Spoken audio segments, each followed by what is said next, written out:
Hello viewers, welcome to study base. ప్రధానమంత్రి నరేంద్ర మోదీ గారి నాయకత్వంలో ముచ్చటగా మూడోసారి కొలువుతీరినటువంటి బీజేపీ ప్రభుత్వం ఈసారి సంకీర్ణ ప్రభుత్వంగా రూపుదిద్దుకొని తొలిసారిగా 2024-25 బడ్జెట్ను పార్లమెంట్లో జూలై 23న ప్రవేశపెట్టడం జరిగింది. అయితే దేశవ్యాప్తంగా 2 రాష్ట్రాలపైనే అందరి చూపు ఉంది, ఆంధ్రప్రదేశ్ మరియు బీహార్. ఈ 2 రాష్ట్రాల సపోర్ట్తోనే కేంద్ర ప్రభుత్వం ప్రస్తుతం సంకీర్ణ ప్రభుత్వం ఏర్పాటు చేసిన విషయం మనకు తెలిసిందే. ఈ నేపథ్యంలో ప్రముఖంగా ఈ 2 రాష్ట్రాలకు కేటాయింపులు అనేది చేయడం జరిగింది. అయితే ఆంధ్రప్రదేశ్కి ఏమేం కేటాయింపులు చేశారు, బీహార్కి ఏమేం కేటాయింపులు చేశారు అనే దానిపైన దేశవ్యాప్తంగా కూడా చర్చ నడుస్తుంది. అదేవిధంగా ఈ 2 రాష్ట్రాల్లో ఎవరికి ఎక్కువ కేటాయింపులు చేశారు అనే దానిపైన కూడా దేశవ్యాప్తంగా చర్చ అనేది జరుగుతుంది. ఈ నేపథ్యంలో ఆంధ్రప్రదేశ్కి ఎక్కువ నిధులు కేటాయించారా, బీహార్కి ఎక్కువ కేటాయింపులు చేశారా అనే దానిపైన మనం ఇప్పుడు డీటెయిల్గా తెలుసుకుందాం. ముందుగా అసలు ఆంధ్రప్రదేశ్కి ఏమేమి కేటాయింపులు చేశారు, ఆ తర్వాత బీహార్కి ఏమేమి కేటాయింపులు చేశారు, రెండిట్లో ఏ రాష్ట్రానికి ఎక్కువగా కేటాయింపులు చేశారు, ఎవరికి ఎక్కువ క్రెడిట్ ఇవ్వచ్చు అనే దాన్ని ఇప్పుడు తెలుసుకుందాం. ముందుగా ఏపీకి ఏమేమి కేటాయింపులు చేశారో చూద్దాం.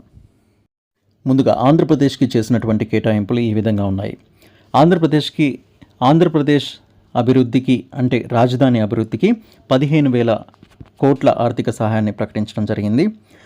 రాష్ట్ర జీవనాడి అయినటువంటి పోలవరం ప్రాజెక్టు పూర్తికి కూడా పూర్తిగా సహకారం అందించి అధిక నిధులు కూడా కేటాయిస్తామని కేంద్ర ప్రభుత్వం స్పష్టం చేసింది.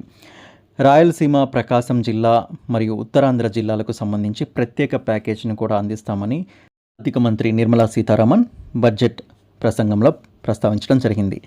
ఇక పారిశ్రామిక అభివృద్ధికి సంబంధించి హైదరాబాద్ బెంగళూరు పారిశ్రామిక కారిడార్ని అభివృద్ధి చేస్తామని, విశాఖ చెన్నై పారిశ్రామిక కారిడార్ని కూడా అభివృద్ధి చేస్తామని ప్రకటించడం జరిగింది. విశాఖ చెన్నై కారిడార్లో కొప్పర్తికి, హైదరాబాద్ బెంగళూరు కారిడార్లో ఓర్వకల్లుకు కేంద్ర ప్రభుత్వం నిధులు మంజూరు చేయడం జరిగింది. ఇక నీరు, విద్యుత్, రైల్వే, రోడ్డు ప్రాజెక్టులకు ప్రత్యేక నిధులు ఆంధ్రప్రదేశ్కి కేటాయిస్తామని కూడా యూనియన్ బడ్జెట్లో పేర్కొనడం జరిగింది. ఇక విభజన చట్టంలో ఉన్న హామీల అమలుకు కూడా కట్టుబడి ఉన్నట్లు పేర్కొనడం జరిగింది. పూర్వోదయ పథకం ద్వారా ఆంధ్రప్రదేశ్కి ప్రత్యేక ప్రాజెక్టు కింద మంజూరు చేస్తామని కూడా పేర్కొనడం జరిగింది. ఇవే కాకుండా ఇటీవల అమరావతికి రైల్వే లైను, హైవేలు, ఎక్స్ప్రెస్ వేలను కేంద్రం అంగీకరించిన విషయం మనకు తెలిసిందే. అమరావతి ఔటర్ రింగ్ రోడ్ ప్రాజెక్టును కూడా కేంద్రం సూత్రప్రాయంగా అంగీకరించిన విషయం మనకు తెలిసిందే. వీటన్నిటిని కూడా పాయింట్ నెంబర్ 8 ఏదైతే మనకి నీరు, విద్యుత్, రైల్వే, రోడ్లు ప్రాజెక్టులకు ప్రత్యేక నిధులు కేటాయిస్తామని పేర్కొన్నారో అందులో నిధులను మంజూరు చేసే అవకాశం ఉంటుంది. మరి బీహార్కి ఏమేమి కేటాయింపులు చేశారో ఇప్పుడు చూద్దాం. బీహార్లో హైవేల అభివృద్ధికి 26,000 కోట్ల ఆర్థిక సహాయం అనేది ప్రకటించడం జరిగింది.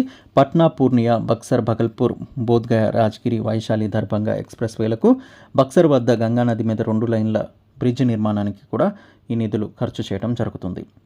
అంతేకాకుండా బీహార్కు 2,400 మెగావాట్ల పవర్ ప్లాంట్ను మంజూరు చేయడం జరిగింది.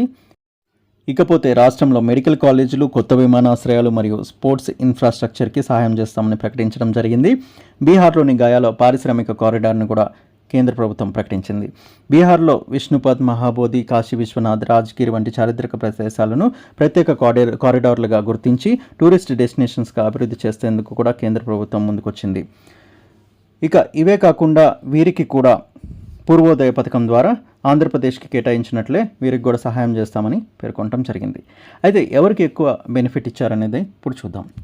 పైన పేర్కొన్న విధంగా 2 రాష్ట్రాలకు కూడా కీలక కేటాయింపులను ఆయా రాష్ట్రాలకు ప్రస్తుతం కావాల్సిన అవసరాల మేరకు కేంద్ర ప్రభుత్వం కేటాయించడం జరిగింది. అయితే కేంద్ర ప్రభుత్వం వరల్డ్ బ్యాంక్ సహకారంతో అమరావతి నిర్మాణానికి 15,000 కోట్లను మంజూరు చేస్తున్నట్లు పేర్కొన్నప్పటికీ అది అప్పా గ్రాంటా అనే సందేహాలు వచ్చిన నేపథ్యంలో దీనిపై కేంద్రం స్పష్టత ఇచ్చింది. ఇది కేంద్ర ప్రభుత్వం వరల్డ్ బ్యాంక్తో నేరుగా సంప్రదించి రాష్ట్రానికి సహకారం అందిస్తుందని పేర్కొంది.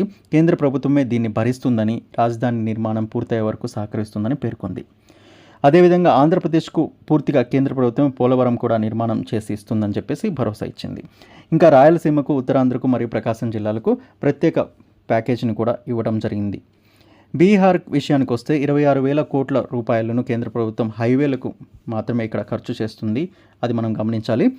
అయితే ఆంధ్రప్రదేశ్కి మాత్రం రాజధాని, పోలవరం మరియు ప్రత్యేక ప్యాకేజీని బదులుగా ఇవ్వడం జరిగింది. ఇక బీహార్కు ప్రత్యేకంగా పవర్ ప్లాంట్ అనేది చెప్పుకోదగినటువంటి కేటాయింపు. 2 విధాలుగా చూస్తే ఆంధ్రప్రదేశ్కి ఇప్పటికే కేంద్ర ప్రభుత్వం పలు హైవేలకు మరియు 25,000 కోట్ల అమరావతి ఔటర్ రింగ్ రోడ్డు ప్రాజెక్టును సూత్రప్రాయంగా అంగీకరించిన విషయం మనకు తెలిసిందే.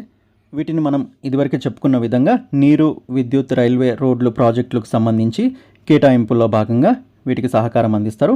అయితే ఎంత మేర పని పూర్తవుతుందో అంత మేర కేంద్ర ప్రభుత్వం నిధులు సమకూర్చే అవకాశం ఉంటుంది. ఒకవేళ ఆంధ్రప్రదేశ్కి కూడా బీహార్ మాదిరిగా కేవలం హైవేలకు 26,000 కోట్లు ఇచ్చి వదిలేస్తే ఎలా ఉంటుంది అనేది మనం ఆలోచించాలి. ఒకవేళ బీహార్ లాగా కేవలం హైవేలకు మరియు పవర్ ప్లాంట్లకు లేదా స్పోర్ట్స్ మెడికల్ కాలేజ్ వంటి ఇన్ఫ్రాస్ట్రక్చర్లకి ఇస్తామని చెప్పి ఉంటే సర్వత్రా విమర్శలు వచ్చాయేమో. ఎందుకంటే ఆంధ్రప్రదేశ్లో పరిస్థితి వేరుగా ఉంది. ఆంధ్రప్రదేశ్ పరిస్థితికి అనుగుణంగా ఆంధ్రప్రదేశ్లో రాజధాని అనేది చాలా ఇంపార్టెంట్ ప్రాజెక్ట్. దీనికి కేంద్రం ముందుకు వచ్చింది. ఇక పోలవరం అనేది ఆంధ్రప్రదేశ్ జీవనాడి, దీనికి ముందుకు రావడం జరిగింది. ఇక వెనుకబడిన జిల్లాలకు సంబంధించిన నిధులు కూడా కేటాయించడం అనేది మనకి రీఆర్గనైజేషన్ యాక్ట్ ప్రకారం కేంద్ర ప్రభుత్వం ముందుకు రావడం జరిగింది. ఇక బీహార్ లాగా హైవేలు మనకి ఎలాగో ఇవ్వడం జరిగింది. రోడ్లు, రైల్వేలకు సంబంధించి కూడా కేటాయింపులు చేస్తామని కూడా ప్రకటించడం జరిగింది. ఇక బీహార్కు ఒక పారిశ్రామిక కారిడార్ దగ్గర అభివృద్ధి చేస్తామని ప్రకటిస్తే మనకి 2 చోట్ల అభివృద్ధి చేస్తామని కూడా ప్రకటించడం జరిగింది. సో ఈ విధంగా మనం చూసినట్లయితే కొంతమేర బీహార్తో పోల్చుకుంటే ఆంధ్రప్రదేశ్లో ఈ ప్రాజెక్టుల ద్వారా అభివృద్ధి అనేది ఇంకా ఎక్కువ జరుగుతుందని మనం చెప్పుకోవచ్చు. కాబట్టి కొంతమేర బీహార్కి నేరుగా హైవేల రూపంలో డబ్బులు ఇచ్చి అభివృద్ధి చేసినప్పటికీ ఆంధ్రప్రదేశ్కి చేసిన కేటాయింపులే కొంచెం మెరుగ్గా కనిపిస్తున్నట్లుగా అయితే నాకైతే అనిపిస్తుంది. ఏదేమైనా ఆయా రాష్ట్రాల ప్రస్తుత స్థితిగతులను అధ్యయనం చేసి కేంద్ర ప్రభుత్వం ఈ కేటాయింపులు చేసినట్లు మనకైతే అర్థమవుతుంది. సో ఇది ఫ్రెండ్స్, కేంద్ర ప్రభుత్వం బీహార్ మరియు ఆంధ్రప్రదేశ్ రాష్ట్రానికి చేసినటువంటి కేటాయింపులు. మీకు దీనిపైన ఎలాంటి కామెంట్స్ ఉన్నా కామెంట్ బాక్స్లో తెలియచేయండి. సో ఇది ఫ్రెండ్స్, ఇప్పటి వరకు బడ్జెట్ 2024-25కి సంబంధించి ఆంధ్రప్రదేశ్, బీహార్కి చేసినటువంటి కేటాయింపులపైన అప్డేట్. మరిన్ని లేటెస్ట్ అప్డేట్స్ కోసం మన ఛానల్ని సబ్స్క్రైబ్ చేసుకోండి. Thanks for watching. Please subscribe.